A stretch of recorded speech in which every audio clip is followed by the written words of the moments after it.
윤 대표님, 네. 이 민주당 돌아가는 것을 보니까 네. 정말 위아래가 없는 정당 아닌가 하는 생각이 드는데 네. 그 유명한 양문석 당선인이 네. 있지 않습니까? 네. 안산 상록에서 네. 당선이 됐죠. 딸 동원해가지고 불법 대출 받아서 아파트 네. 어떻게 보면 갭 투자를 한 분이고 이번에 돈을 많이 벌었습니다. 또 하나는 막말을 해가지고 네. 노무현 전 대통령에 네. 대해서도 뭐 말할 것도 네. 없고 비명들에 대해서도 정말 듣기 민망한 그런 막말들을 해서 그 당시도 이재명이가 할 수 없이 징계라고 했는데 네. 징계도 아닌 징계를 했어요. 당직 금지인데 무슨 당직을 갖고 있어야 당직 금지지요. 하는 척만 했죠. 하는 척만 했는데 이번에 이 양문석 당선인이 사선 중진인 우상호 의원을 예, 우상호한테 무자비하게 비판하고 나섰네. 왜 네. 그런 겁니까? 뭐 당선인 됐으니까 우상호 의원은 이번에 불출마잖아요. 예. 그만두잖아요. 그러니까 자신의 선명성을 이제 보이는 거죠. 여기 나 있어. 내가 저기 서류 위조 대출해가지고 돈도 챙기고 앞으로 형사 처벌을 받아서 국회의원직 날아갈지는 모르지만 친명예 내가 대표 주자야. 목소리를 높이면서 각을 세우는 거죠. 근데 참 저렇게 말을 저렇게 싸가지 없이 할 수 있을까? 이런 생각이 좀 들어서 좀 선배 국회의원에 대한 예의가 아니죠. 그러니까 우상호 의원이 네. 최근에 국회의장 네.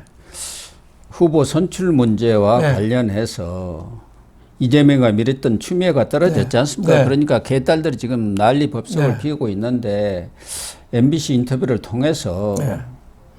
당 대표라든가 시도위원장은 당원이 선출하는 게 맞다. 네. 당원은 대표니까. 네. 네. 그러나 국회의장이라든가 원내대표는 의원들의 대표다. 네. 그리고 이것이 오래된 관행으로 이 자리 잡아 왔는데 네. 이것에 대해서 당원들의 의사를 뭐 10%, 20%, 50% 네. 반영하자는 것은 적절치 않고 네. 다만 당원들의 어떤 목소리를 수렴하는 그런 시스템이 뭔가 미흡한 것 아니냐. 그래서 당원들의 의견을 수렴할 수 있는 네. 네트워크를 잘 만들면 되는 거다. 제가 볼 때는 아주 합리적인 의견을 제시를 했는데 네. 이것에 대해서 양문석 당선인이 우상호 의원에 대해서 구태 정치인, 마시간 우상호 이렇게 공격을 하고 나선 것 아닙니까? 저 정말 참 이 정치인으로서 품위가 없는 말이죠. 예. 도도한 역사의 물줄기를 거슬러 올라가면 연어가 아니고 반역이다. 이렇게 하면서 과거에는 원내청문회 국회의장 후보 총재 시절에는 총재가 지명을 했지만 노무현 대통령 이후에는 국회의원 몫이 됐고 20년이 흐른 지금은 또 다른 시대 정신에 따라서 권리당원이 당대표 국회의장 후보를 뽑는데 당연한 권리를 가져야 하는데 이 시대 정신에 어긋나게 마시간 우상호가 엉뚱한 얘기를 하고 있다. 뭐 이렇게 지금 비난하고 나선 거 아닙니까? 말이 안 되죠. 국회의장을 왜 당원들이 뽑아요? 그러니까 국회의원들이 뽑아야지. 예. 예? 다른 사람이 어떻게 대신해서 뽑아요? 말이 안 되는 얘기를 하고 있는 겁니다. 예. 그리고 우선 선배 의원이고 나이로 보더라도 그럼요. 자기보다 위 아닙니까? 그럼요. 이제 자기는 배지도 달지 않은 당선인 신분에서 이렇게 막말을 해댈 수 있습니까? 선배 의원한테. 이건 보통 사람 간에도 이런 얘기는 하지 않지 않습니까? 그렇죠. 더군다나 국회의원 간에는 서로 A라든가 품격을 유지하면서 건전한 토론을 하는 게 그나마 민주당에도 아직까지는 국회의원 간에는 그런 게 남아 있었어요. 그렇지 않습니까? 그렇죠. 그러니까 그런데 노무현한테도 실패한 불량품 또 비명들은 바퀴벌레, 개쓰레기 이렇게 이야기했던 사람이 우상호한테 정말 마시간 우상호 씨 하면서 이렇게 얘기한 거 아닙니까? 말이 안 되는 거고 또 저런 거를 잘한다고 뒤에서 박수 쳐주는 또 이재명. 예? 저런 사람은 공천하는 이재명 찍어서 사실 안산에서 된 거잖아요. 그러니까 우리 정치의 저열한 모습 저급한 정치로 자꾸 막장 정치로 치닫는데 그 뒤에는 저는 이재명이 있다고 봐요. 그렇다고 봐야죠. 이재명이가 자기 대표 연임하려니까 저런 어떻게 보면 악역들을 좀 내세워서 저렇게 위아래 딱 입을 지금 입틀막을 하는 그렇죠. 거예요. 뭐 떠들으면은 그냥 마구 욕해가지고 입을 막아버리는 거죠. 저런 새가 있어서는 안 된다 이런 생각이 들어요. 요전에도 왜 또 그 고민정 종부세 얘기했잖아요. 그것도 그렇잖아요. 처음에 얘기한 거는 종부세 완화 내지 폐지를 박찬대 원내대표가 했어요. 그때는 개딸들도 별 얘기 없었어요. 조용했어요. 친명이고 이재명 측근이니까. 근데 고민정이가 얘기하니까 뭐 최민희부터 뭐 난리가 났어요. 뭐 차라리 저 국민의힘으로 가라는 동 쫓아내야 된다는 동 이런 식의 그 정책이 실종된 그 개인 감정만 앞서는 그런 당이 되는 건 민주당이 망하는 길로 가는 거죠. 아니 종부세가 지금 노무현 때 됐는데 이게 이 민주당 집권의 가장 큰 장애 요인 중에 하나거든요. 1가구 1주택까지 집값 비싸다고 세금 때리니까 얼마나 화가 나겠어요. 이거 다른 나라에도 이게 별로 없는 세금입니다. 이게. 이런 거를 합리적인 개선 방안을 좀 찾아야지 이거를 갖다가 얘기했다고 그래서 국민의힘으로 가라 뭐 탈당하라 쫓아내라 이런 식의 대응은 옳지 않다고 봅니다. 이 두 가지 사건에서 지금 정치권에서 흘러나오는 것은 하나는 양문서이가 자기도 이렇게 욕하고 싶겠습니까? 우리도 같이 패널로 여러 차례 같이 해봤지만 그래도 기본적인 양식은 있는 사람입니다. 그렇죠. 이건 누군가가 사주를 한 게 분명하고 최근에 이 의장 후보 선출 문제를 놓고 민주당 당원들이 무슨 10,000명이 탈당했느냐 어쨌니 이런 일이 벌어지면서 이게 이른바 치지 구테타설이라는 거예요. 탈당하지도 않고 별 탈당한 사람도 없대요. 지금 실질적으로. 그런데 이재명이가 탈당이 어마어마하게 있는 것처럼 오히려 부풀리고 이렇게 양문석 같은 사람을 내세워갖고 치지 구테타를 통해 가지고 완전히 당원 주권, 당원들의 권리를 대폭 확장해갖고 앞으로는 다시는 국회의원이 이번 같은 반란을 못 일으키도록 당을 완전히 잡아버리겠다. 이런 친위 구테타를 일으켰다는 설이 있는 건데. 그게 저는 뭐 상당한 합리적이고 논리적인 이유라고 봅니다. 지금 우원식 그 국회의장 된 거를 자기가 잘못해서 그 국회의원들이 반발한 거 아니겠어요? 아니 어떻게 국회의장을 반장 선거도 아니고 국가서열 2위인 국회의장을 국가서열 8위인 야당 대표가 임명식으로 해서 박수 치려고 그러느냐. 이거 안 된다. 그래가지고 그 당선자들이 반기를 든 거 아니에요? 그러면 당내 민주주의를 위해서 고민해야 되는데 그렇게 하면 이재명이 아니죠.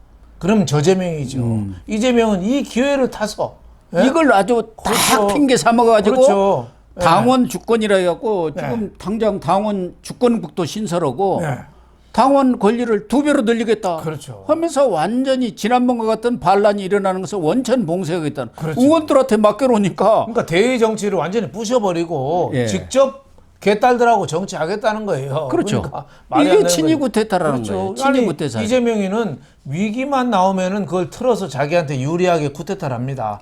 작년에 체포동의안 파결됐잖아요. 그러고는 그냥 비명 행사 확 그 핑계로 그냥 관여했다고 의심받는 사람은 다 잘라버렸잖아요. 그러니까 이재명의 정치의 특징이죠. 아주 모질고 자기 편 아니면 어떤 식으로든 해코지하고 이런 정치의 일단을 보여주는 건데 양문석이 뭐 최민희 이런 사람들이 거기 앞장선 거죠. 호위무사들 아닙니까? 호위무사죠. 서울의 본범 왜 전두환이가 12.12 하는데 거기 장군들이 많이 관여하잖아요. 그 사람들이 뭐 노리고 이렇게 적극적으로 전두환 뒤에서 뒷배 봐주잖아요. 그러니까, 그런 거랑 똑같다고 봐야죠. 그렇죠. 이재명한테 기어붙는 사람, 이견을 이야기한 사람 앞으로 이렇게 박살이 난다. 선후배도 없다. 이걸 확실히 지금 보여주는 거예요. 정책이고 뭐고 당에서 얘기하는 것만 따라서 해 이런 얘기고. 그러다 보니까 지금 또 민주당에서 하나 나오고 있는 것은 8월 전당대회에 이재명이 연임되는 것은 거의 뭐 기정사실화 됐는데 친문도 이재명이 만약에 연임이 된다면은 이번 국회의원 선거 때는 조국당에서 지역구 의원을 안 내니까 아무 문제가 없었어요. 지민 비조가 된 거예요. 네. 그런데 지방선거에는 그렇게 될 수가 없지 않습니까? 그렇죠. 조국당에서 다 내야 한단 말이에요. 그렇죠. 지방선거는 비례대표가 없습니다. 그렇게 되면은 이 지방선거 때 이재명이 전부 자기 사람으로 또 깔아버릴 거다 아니냐. 그러면 칠 자리가 없다. 비명은. 그래서 지금 친문인과 비명 쪽에서 생각하는 것은 이번 전대에 김부겸이를 어떻게든 한번 내보내려고 지금 하는 모양인데 김부겸이가 또 결정 장애가 있는 사람 아닙니까? 그렇죠. 늘 머뭇머뭇해요. 그래가지고 결심을 못 하고 있다는데 일단 나가면 좋고 안 나가면은 연임이 되는 경우 지방선거를 앞두고 지난번 같은 비명 행사 분위기가 있으면은 친문 세력들이 대거 탈당해갖고 조국 세력으로 가고 조국당으로. 그렇죠. 그리고 지금 호남이 제일 문제가 되니까 이낙연 세력도 끌어들이고 김경수도 끌어들여가지고 저쪽은 이재명 당으로만 만들어버리겠다. 이런 또 정치적인 포석이 진행되고 있다.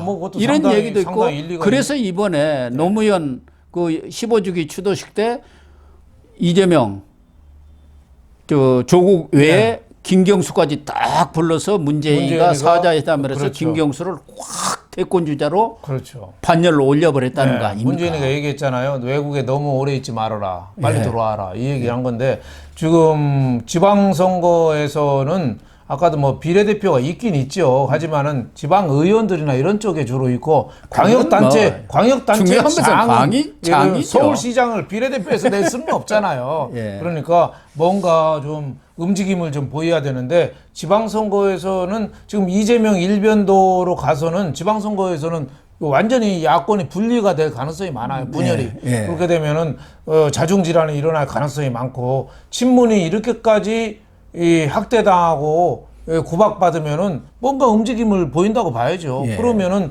아마 지금 호남 쪽에서도 이재명에 대한 지지가 그렇게 지금 압도적이지는 않거든요. 겨우 뭐 50% 넘는 선입니다. 그래서 다른 대안이 나온다면은 또 이재명에 대한 실망, 또 대표 또 8월 달에 연임 또 뭐 보나마나 박수 치면서 할 거 아니에요?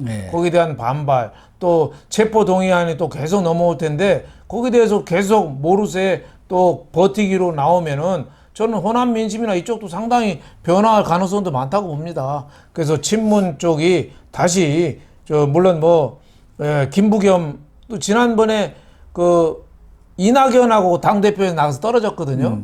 몇 번 상처는 있어요. 하지만은 이번에 총선에도 김부겸 또 공헌도가 있기 때문에 또 손잡고 할 가능성이 이낙연하고 손잡고 권투 중례에 나설 가능성은 상당히 있다고 보여집니다. 그렇습니다.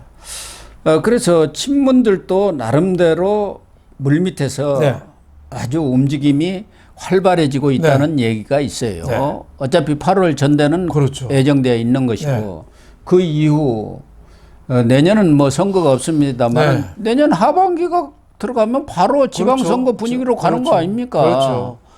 그러다 보면은 이번처럼 이렇게 싹쓸이 당해버리면은 총선 공천처럼 그러면은 뭐 비명과 친문은 이제 더 이상 쓸 자리가 없는 것 아니냐. 그러니까 조국당과 합치면은 이재명은 이재명 당으로 아예 그냥 쪼그라뜨리고 이 비명 친문이 하나의 거대 정당으로 발돋움할 수 있는 정기가 될 수도 있다. 이런 판단을 하는 사람들이 이 친문 쪽에 그 책사라고 하는 사람들이 공공연히 이 얘기를 하고 있다는 거예요.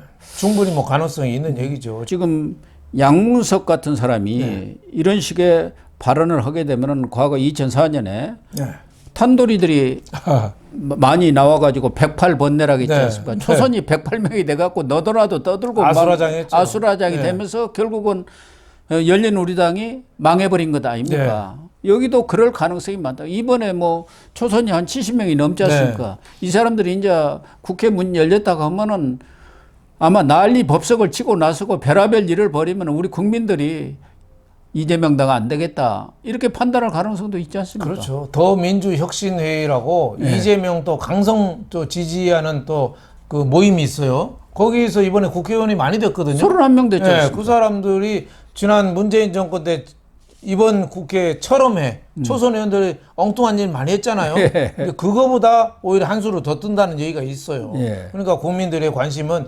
급격히 돌아설 가능성이 상당히 많죠. 더구나 또 김경수 과거 경남도지사가 지금은 복권이 안 된 상태예요. 지금 정치 재개를 할 수 없습니다. 근데 지난 연말에 지금 용산 대통령실에서 야당한테 김경수 복권에 대해서 물어봤대요.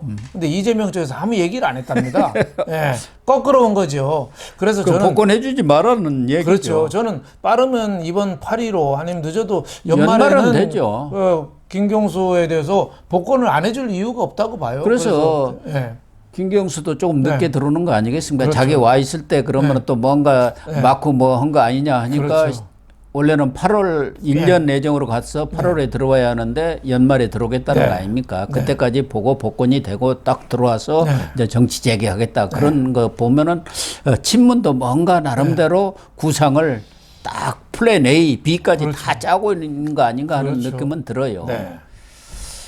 그래서 앞으로 이 22대 국회가 개원이 되고 이 108번내가 아니라 이 더민주혁신회의 이 사람들이 들어와서 설치기 시작하면은 아마 민주당이 아수라장이 되겠죠. 지리멸렬 자중질환 아수라장이 되지 않겠나 하는 생각이 듭니다. 네, 안 봐도 비대오입니다. 예. 그렇게 되면은 제2의 열린 우리당 꼴이 되지 않겠나. 그럴 가능성이 열린 많죠. 우리당이 노무현하고 끝나버린 거 아닙니까? 국민이 그냥 거부해버린 거 아니에요? 그렇죠. 이재명이가 사법 리스크가 있어서 언제 깜빵 갈지 모르니까 불안하니까 자꾸 자기 지지자 중심으로 이렇게 뭉치는 거예요. 그러다 보니까 이 정치적인 시야가 자꾸 좁아지는 거죠. 그렇습니다. 요새 구속된 가수 김호중 보면은 김호중이가 팬들 안에 숨어 있다가 국민적인 분노를 산 거거든요. 지금 이재명도 아마 강성 지지층 개딸들 틈속에서 자기 안전을 추구하다가 결국은 개딸 때문에 망하지 않겠느냐 저는 그렇게 봅니다. 거기서 자멸을 할 것 같아요. 그렇죠. 네.